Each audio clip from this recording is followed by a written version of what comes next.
នេះនឹងជាធម្មពលរបស់អ្នកព្រឹត្តិការណ៍ដែលអ្នកអាចរំពឹងទុកនិងការណែនាំដែលអ្នកត្រូវការសម្រាប់រយៈពេល2សប្តាហ៍ខាងមុខដូចសពមួយដងយើងមានជម្រើស3ក្រុមសម្រាប់អ្នកជ្រើសរើសគឺក្រុមទី1ក្រុមទី2និងក្រុមទី3សូមជ្រើសរើសក្រុមដែលអ្នកមានអារម្មណ៍ទាក់ទាញបំផុតហើយខ្ញុំនឹងជួបអ្នកនៅក្នុងការអានរបស់អ្នកសួស្តីអ្នកដ៏ស្រស់ស្អាតនៃក្រុមទី1ប្រសិនបើអ្នកមានអារម្មណ៍ទាក់ទាញទៅកាន់ក្រុមនេះនោះការអានថ្ងៃនេះគឺអំពីរយៈពេល2សប្តាហ៍ខាងមុខនៃជីវិតអ្នកសម្រាប់ក្រុមទី1ថ្ងៃនេះអ្នកបានជ្រើសរើសសัญลักษณ์ពីទី1និងថ្មពណ៌ខៀវដ៏ស្រស់អាចនេះសូមស្វាគមន៍មកកាន់ការអានរបស់អ្នកតោះចូលទៅកាន់សារសម្រាប់ថ្ងៃនេះហើយមើលថាតើមានអ្វីកំពុងកើតឡើងសម្រាប់អ្នកក្នុងរយៈពេល2សប្តាហ៍ខាងមុខភ្លាមខ្ញុំមថាចក្រមពងរបស់អ្នកអាចមានសារៈសំខាន់ខ្លាំងសំឡេងរបស់នរណាម្នាក់អាចដើរតួនាទីធំក្នុងជីវិតរបស់ពួកគេនៅ2សប្តាហ៍ខាងមុខខ្ញុំក៏ថាអ្នកមានការងារជាច្រើនដែលត្រូវធ្វើផងដែរតោះមើលសัญลักษณ์ពីរបស់អ្នកតោះមើលថាថាមពលសម្រាប់អ្នកក្នុងរយៈពេល2សប្តាហ៍ខាងមុខជាអ្វីតោះភ្ជាប់ទៅកាន់អ្វីដែលកុំយើងបានទទួលនំខេកដូច្នេះសមរាប់អ្នកខ្លះប្រហែលជាវាជាថ្ងៃកំណើតរបស់អ្នករីករាយថ្ងៃកំណើតបើមែននោះវាបង្ហាញពីការប្រារព្ធពិធីបុណ្យជួបជុំជាមួយមិត្តភក្តិនិងគ្រួសារការទទួលស្គាល់ការបញ្ចប់ការសិក្សាខួបអាពាហ៍ពិពាហ៍និងព្រឹត្តិការណ៍សំខាន់ផ្សេងខ្ញុំចង់និយាយថាអ្នកនឹងមានអ្វីមួយដែលត្រូវអបអរសាទរប្រហែលជាថ្ងៃកំណើតរបស់អ្នកព្រឹត្តិការណ៍របស់នរណាម្នាក់ឬការទទួលស្គាល់ស្នាដៃរបស់អ្នកផ្ទាល់អ្នកអាចទទួលបានការទទួលស្គាល់យ៉ាងខ្លាំងក្នុងរយៈពេល2សប្តាហ៍ខាងមុខអ្នកអាចមានអារម្មណ៍ថាត្រូវបានមើលឃើញនិងទទួលស្គាល់ហើយក្លាយជាចំណុចកណ្ដាលនៃការចាប់អារម្មណ៍មនុស្សជាច្រើនអាចមកអបអរសាទរអ្នកខ្ញុំមានអារម្មណ៍ថាមានការប្រារព្ធពិធីមួយកំពុងកើតឡើងប្រហែលជាអ្នកកំពុងរៀបចំការជួបជុំដើម្បីអបអរសាទរអ្វីមួយប៉ុន្តែប្រាកដណាស់អ្នកនឹងអបអរសាទរដំណឹងល្អ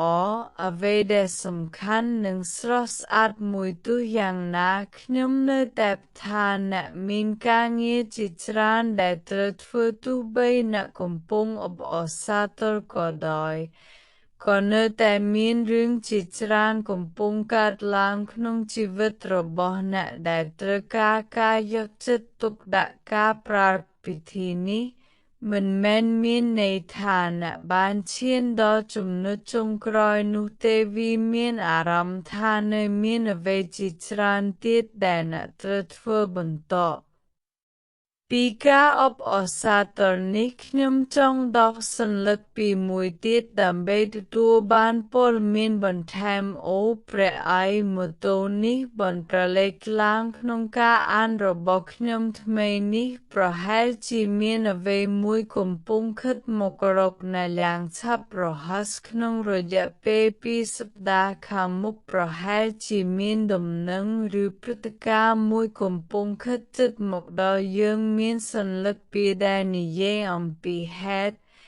និងផលនិងភាពច្បាស់លាស់អ្វីដែលខ្ញុំឃើញសម្រាប់អ្នកគឺសកម្មភាពដែលអ្នកធ្វើឬបានធ្វើកន្លងមកនឹងចាប់ផ្ដើមបង្ហាញលទ្ធផលប្រហែលជានេះក៏ជាហេតុដែលមានការប្រារព្ធពិធីផងដែររឿងសំខាន់មួយសម្រាប់អ្នកគឺការចាប់ផ្ដើមធ្វើសកម្មភាពនិងឃើញលទ្ធ ทุกคนរបស់វាហើយខ្ញុំមានអារម្មណ៍ថាវានឹងផ្ដល់ឲ្យអ្នកនូវភាពច្បាស់លាស់បន្ថែមទៀតអំពីអ្វីដែលត្រូវធ្វើបន្ទាប់កាន់តែអ្នកធ្វើអ្វីមួយអ្នកនឹងទទួលបានមតិយោបល់កាន់តែច្រើនហើយកាន់តែមានភាពច្បាស់លាស់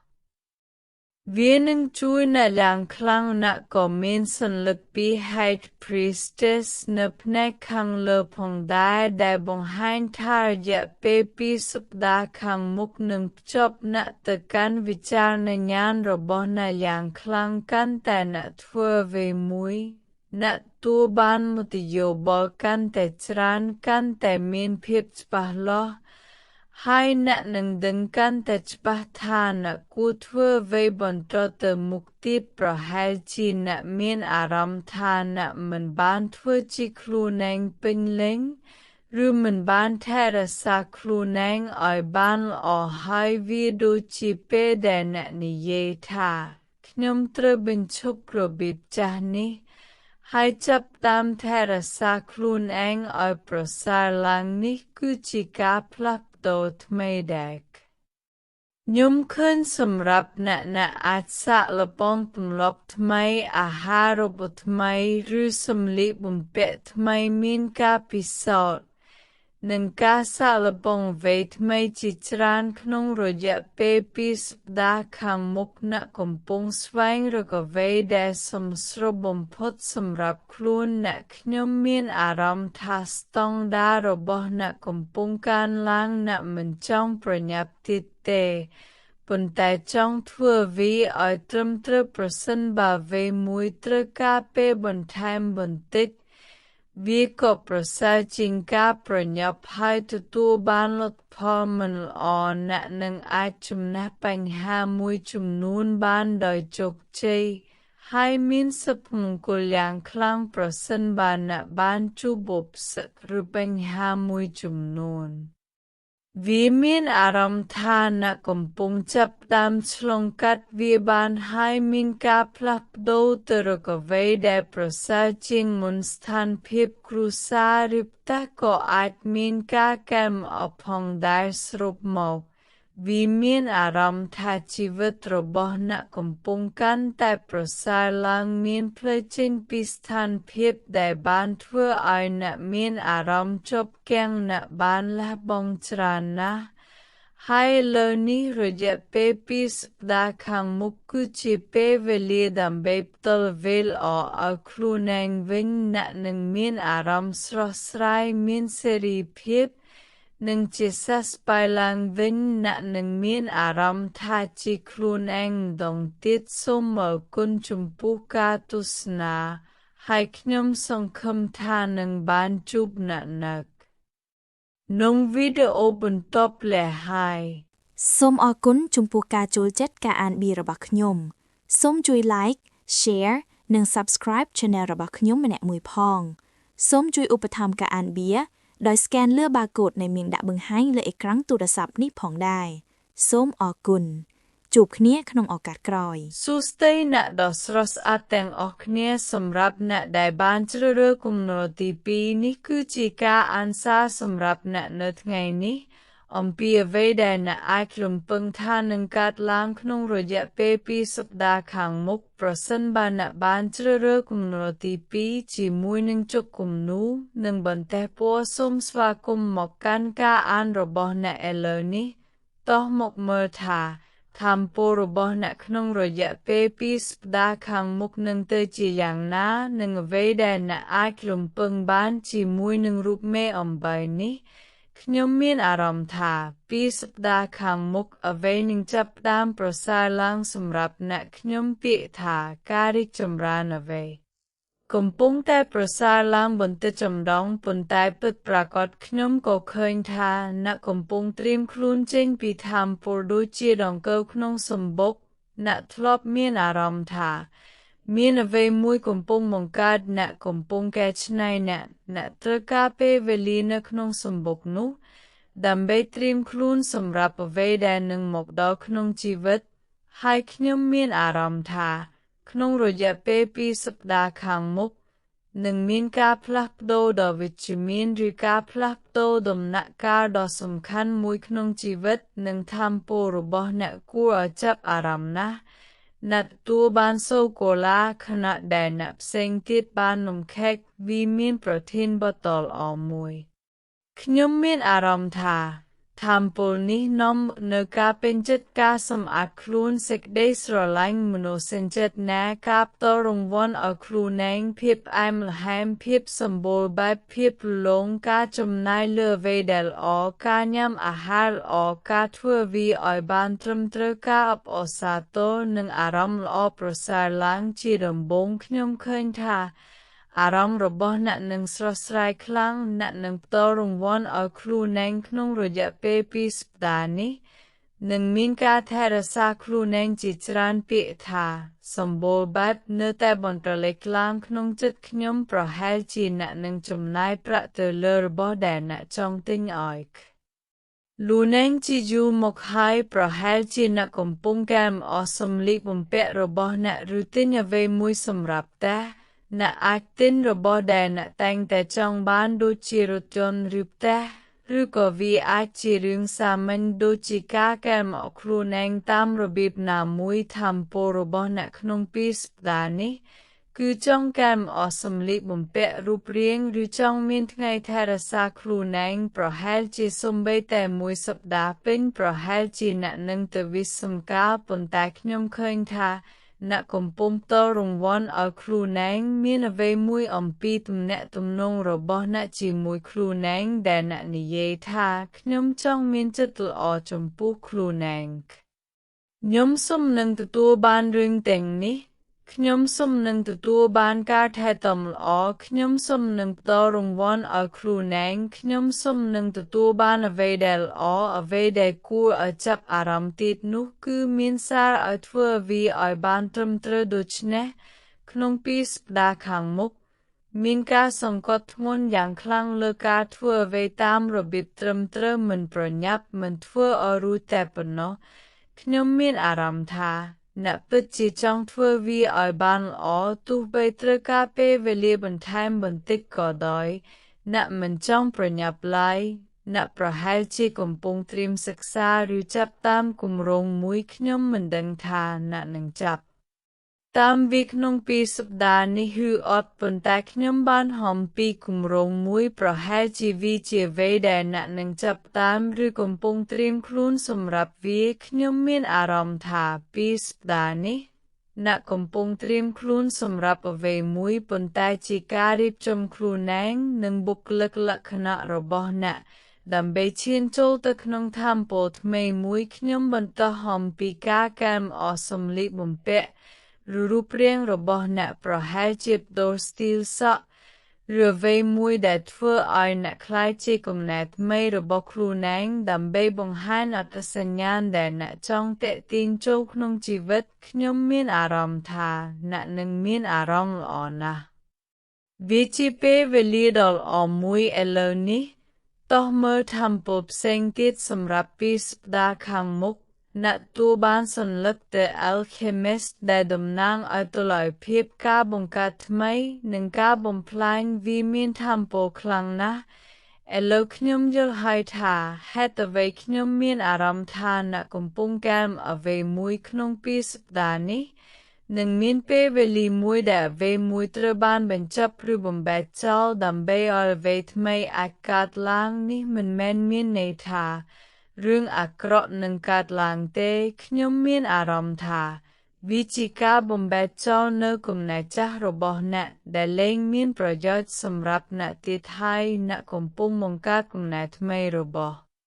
ខ្លួនឯងឬក៏អ្វីថ្មីមួយក្នុងជីវិតដែលនឹងជួយនឹងគាំទ្រដែលលែងដំណើរការហើយបង្កើតអ្វីថ្មីជំនួសក្នុង2សប្តាហ៍នេះអ្នកកំពុងបង្កើតអ្វីថ្មីហើយខ្ញុំមានអារម្មណ៍ថាវាពាក់ព័ន្ធយ៉ាងខ្លាំងជាមួយអត្តសញ្ញាណរបស់អ្នកឬអាជីវកម្មរបស់អ្នកពាក្យអត្តសញ្ញាណលេចឡើងខ្លាំងណាស់ ប្រហែលជាអ្នកកំពុងបោះបង់អត្តសញ្ញាណដែលធ្លាប់រារាំងខ្លួនឯងហើយបង្កើតអត្តសញ្ញាណថ្មីដែលនឹងជួយអ្នកឲ្យរីកចម្រើនឬប្រសិនបើអ្នកជាសិល្បករអ្នកកំពុងក្លាយជាមនុស្សដែលអ្នកចង់ក្លាយដោយការស្លៀកពាក់ដារនិងប្រព្រឹត្តដូចជាគាត់នេះជាថាមពលសំខាន់ដែលខ្ញុំឃើញសម្រាប់អ្នកកំពុងផ្លាស់ប្តូរលួនយ៉ាងខ្លាំងដូចជាក្លាយជាមនុស្សថ្មីទាំងស្រុងហើយវានឹងកើតឡើងក្នុងរយៈពេលដ៏ខ្លីខ្ញុំក៏មានអារម្មណ៍ថាអ្នកនឹងរីកចម្រើនយ៉ាងលឿនការបំបែកចោលនេះមានអារម្មណ៍ថាមានសុខភាពល្អនឹងកើតឡើងដោយសារអ្នកស្ដាប់ការណែនាំពីខាងក្នុងរបស់ខ្លួនឥឡូវនេះតោះមើលសន្លឹកតារ៉ូអ្នកទទួលបាន Transparency វាពិតជាស្របជាមួយថាមពលរបស់អ្នកបង្កើតថ្មីខ្ញុំមានអារម្មណ៍ថាអ្នកប្រហែលជាកំពុងសាកល្បងស្ទីលថ្មីទម្លាប់ថ្មីឬព្យាយាមស្វែងរករបៀបរស់នៅថ្មីនៅពេលអ្នកបោះបង់ទម្លាប់ចាស់អ្នកត្រូវជំនួសវាដោយទម្លាប់ថ្មីឧទាហរណ៍ប្រសិនបើអ្នកឈប់ញ៉ាំអាហារមិនល្អអ្នកត្រូវជំនួសវាដោយការញ៉ាំអាហារដែលមានសុខភាពល្អនេះជាប្រភេទនៃការបំបែកចោលដែលខ្ញុំឃើញខ្ញុំមិនចង់ឲ្យពាក្យបំបែកចោលធ្វើឲ្យអ្នកបារម្ភទេព្រោះក្នុងសន្លឹករបស់អ្នកវាមានន័យថាបោះបង់ទម្លាប់ដែលមិនល្អដើម្បីជំនួសដោយអ្វីដែលប្រសើរជាងប្រហែលជាអ្នកមានអារម្មណ៍ថាអ្នកមិនបានថែរក្សាខ្លួនឯងល្អគ្រប់គ្រាន់ហើយលើនេះអ្នកសម្រេចចិត្តថាត្រូវចាប់ផ្ដើមថែរក្សាខ្លួនឯងឲ្យបានល្អជាងមុនខ្ញុំក៏ឃើញថាអ្នកនឹងសាកល្បងរឿងថ្មីដូចជាទម្លាប់ថ្មីរកអាហារថ្មីឬសម្លៀកបំពាក់ថ្មីអ្នកក៏ទទួលបាន Knight of Cups 10 of Wands Knight of Pentacles និង Event of Pentacles គួរឲ្យចាប់អារម្មណ៍ណាស់ព្រោះ Knight ទាំងពីរសុទ្ធតែដើរយឺតវាស្របជាមួយសារថាធ្វើអ្វីឲ្យបានត្រឹមត្រូវខ្ញុំមានអារម្មណ៍ថាប្រហែលជាធម្មតាអ្នកចូលចិត្តធ្វើអ្វីឲ្យរួចលឿនប៉ុន្តែក្នុងពីសប្តាហ៍នេះមានអ្វីមួយធ្វើឲ្យអ្នកចង់រីករាយជាមួយដំណើរការនោះប្រហែលជាវេចម្លែកសម្រាប់អ្នកប៉ុន្តែខ្ញុំឃើញថាមានដំណើរការមួយដែលអ្នកកំពុងរីករាយជាមួយវាអ្នកនិយាយថាខ្ញុំមិនចាំបាច់ទិញសម្លៀកបំពាក់ថ្មីទាំងអស់ក្នុងថ្ងៃតែមួយទេខ្ញុំអាចចំណាយពេល2-3សប្តាហ៍ដើរមើលហាងមើលអ្វីថ្មីនិងជ្រើសរើសអ្វីដែលខ្ញុំចូលចិត្តវាអាចអនុវត្តចំពោះគ្រប់ផ្នែកនៃជីវិតអ្នកមិនមែនបង្អង់ការងារឬពន្យាពេលទេប៉ុន្តែអ្នកកំពុងដើរតាមល្បឿនដែលត្រឹមត្រូវមានអ្វីមួយអំពីគុណភាពខ្ញុំមានអារម្មណ៍ថា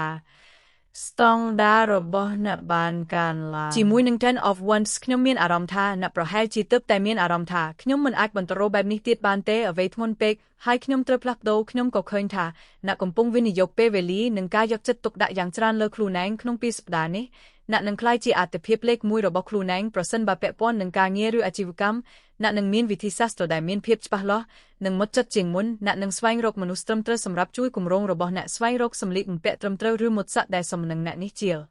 បឿនដែលខ្ញុំឃើញគឺមិនប្រញាប់ប៉ុន្តែស្វែងរកអ្វីដែលត្រឹមត្រូវសារសំខាន់សម្រាប់ពីសប្តាហ៍នេះគឺធ្វើវាឲ្យបានត្រឹមត្រូវទោះបីត្រូវចំណាយពេលបន្ថែម 2-3 ថ្ងៃក៏ដោយប្រសិនបើអ្វីមួយត្រូវការ 3 ថ្ងៃបន្ថែមវាល្អជាងការប្រញាប់ហើយទទួលបានលទ្ធផលដែលមិនត្រឹមត្រូវឥឡូវនេះតោះមើលសារបន្ថែមខ្ញុំឃើញថាអ្នកនឹងជោគជ័យក្នុងការយកឈ្នះបញ្ហាមួយហើយនឹងមានសុភមង្គលយ៉ាងខ្លាំងប្រសិនបើអ្នកកំពុងប្រឈមនឹងឧបសគ្គឬបញ្ហាអ្នកនឹងអាចឆ្លងកាត់វាបានអ្នកកំពុងឈានចូលដំណាក់កាលដែលជីវិតកាន់តែស្រស់ស្រាយប្រហែលជាបញ្ហាមួយកំពុងត្រូវបានដោះស្រាយ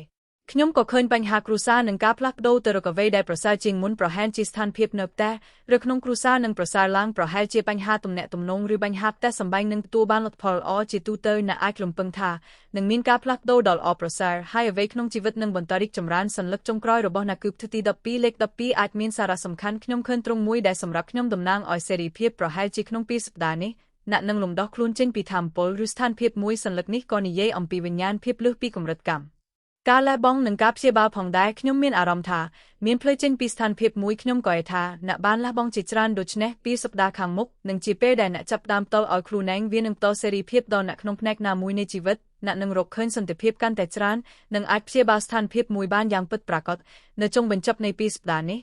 អ្នកនឹងមានអារម្មណ៍ស្រស់ស្រាយព្យាបាលខ្លួនឯងបាននិងមានអារម្មណ៍ថាបានត្រឡប់មកជាខ្លួនឯងម្ដងទៀតនេះគឺជាការអានសម្រាប់គំនិតទី2ខ្ញុំសង្ឃឹមថាវាត្រូវនឹងអ្នកសូមអរគុណច្រើនសម្រាប់ការទស្សនាហើយសង្ឃឹមថានឹងបានជួបអ្នកម្ដងទៀតក្នុងវីដេអូបន្ទាប់លាហើយសូមអរគុណចំពោះការចូលចិត្តការអានបៀរបស់ខ្ញុំសូមជួយ like share និង subscribe channel របស់ខ្ញុំម្នាក់មួយផងសូមជួយឧបត្ថម្ភការអានបៀដោយ scan លើ barcode នៃមានដាក់បង្ហាញលើអេក្រង់ទូរស័ព្ទនេះផងដែរសូមអរគុណជួបគ្នាក្នុងឱកាសក្រោយសូមស្វាគមន៍មកកាន់គំនិតទី3ខ្ញុំមានអារម្មណ៍ថានេះមិនមែនជាការផ្អាកដែលមានន័យថាអ្នកគួរតែអង្គុយស្ងៀមមិនធ្វើអ្វីទាំងអស់នោះទេប្រសិនបើមានអ្វីដែលជំរុញចិត្តអ្នកឲ្យធ្វើវាប៉ុន្តែការផ្អាកនេះគឺសំដៅលើការធ្វើឲ្យចិត្តស្ងប់ការស្វែងរកសន្តិភាពក្នុងចិត្តមើលថាវាត្រូវនឹងអ្នកអត់ប៉ុន្តែខ្ញុំមានអារម្មណ៍ថា2សប្តាហ៍ខាងមុខនឹងផ្ដល់ការយល់ដឹងជាច្រើនដល់អ្នកទទួលបានសន្លឹកស្តេចនៃពេងខ្ញុំមានអារម្មណ៍ថាក្នុង2សប្តាហ៍នេះអ្នកត្រូវការក្តីមេត្តាករុណាច្រើនជាងមុននិងការបង្ខំតិចជាងមុនសូមធ្វើអ្វីដោយក្តី